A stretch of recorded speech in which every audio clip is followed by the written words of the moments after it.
Hey everyone! So in a world of, well, phones get bigger and bigger, I find myself constantly coming back to this. This is the iPhone 12 mini, and in 2025, it feels less like an old phone and more like an artifact. A relic from a time when Apple tried something truly different, something unique. This was the first time Apple ever released a mini-series iPhone, and it was a pretty big deal. But as you probably know, it didn't last long. Apple discontinued the mini line after the 13 mini, mostly because they just didn't sell in the numbers Apple wanted. So the question is, 5 years after it first launched, does this tiny powerhouse still have a place? Is it still a viable phone, or is it just a novelty item for collectors? Let's find out. You know, the reason I really fell in love with this thing is the nostalgia. It just takes me right back to this little guy, the original iPhone SE. And when you put them side by side, it's honestly incredible how close they are in spirit. Let's get specific for a second. The original SE was about 124 millimeters tall and weighed just 113 grams. This iPhone 12 mini is 131.5 millimeters tall and weighs 135 grams. So yeah, it's a tiny bit taller and a little heavier, but we're talking about a difference that you can feel but you can't really complain about. It's still a true one-handed phone, something that's basically extinct now.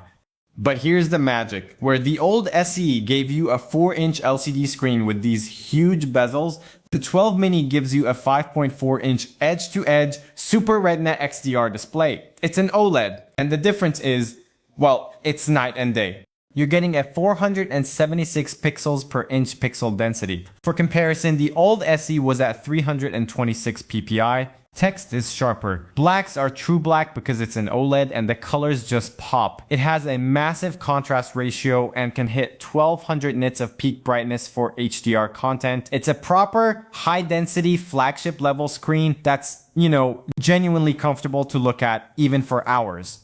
And it's not just the screen, the build quality is still top notch. You have the flat aluminum sides, which I love, a ceramic shield front that's tougher than most glass, and it has an IP68 water resistance rating for up to 6 meters for 30 minutes. That's a huge step up from the 1 meter rating on the old SE. It's this combination of a classic manageable size with a truly modern beautiful display that makes it so unique.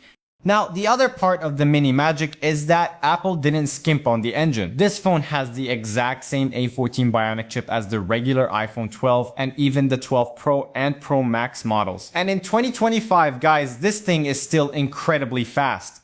I was curious, so I ran a Geekbench 6 test and you can see the results right here.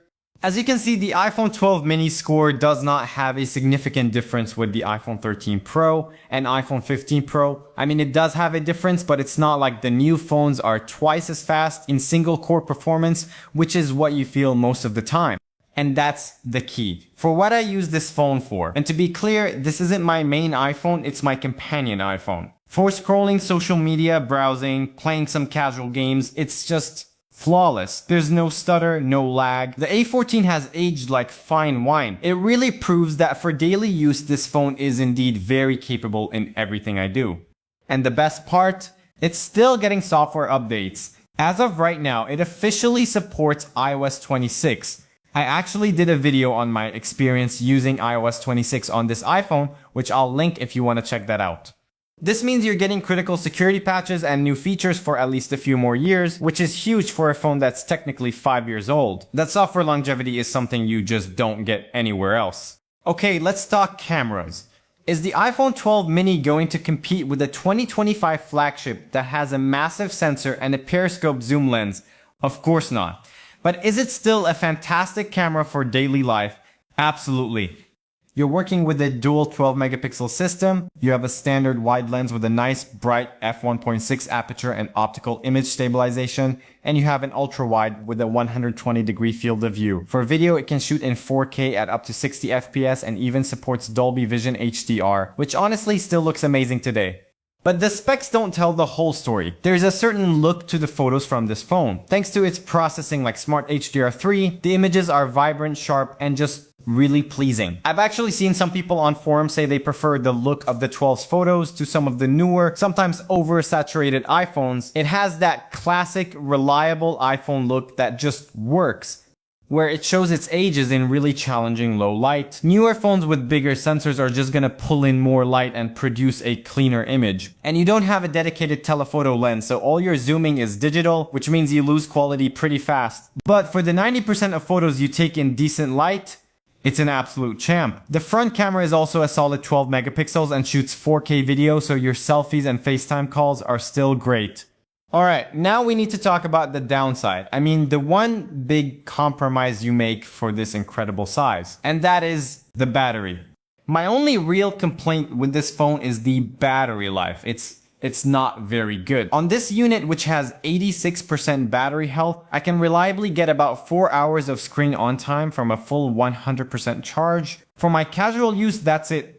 And I'm not alone. This is the number one thing people talk about online when it comes to the 12 mini. The battery itself is tiny. The capacity is just 2027 mAh.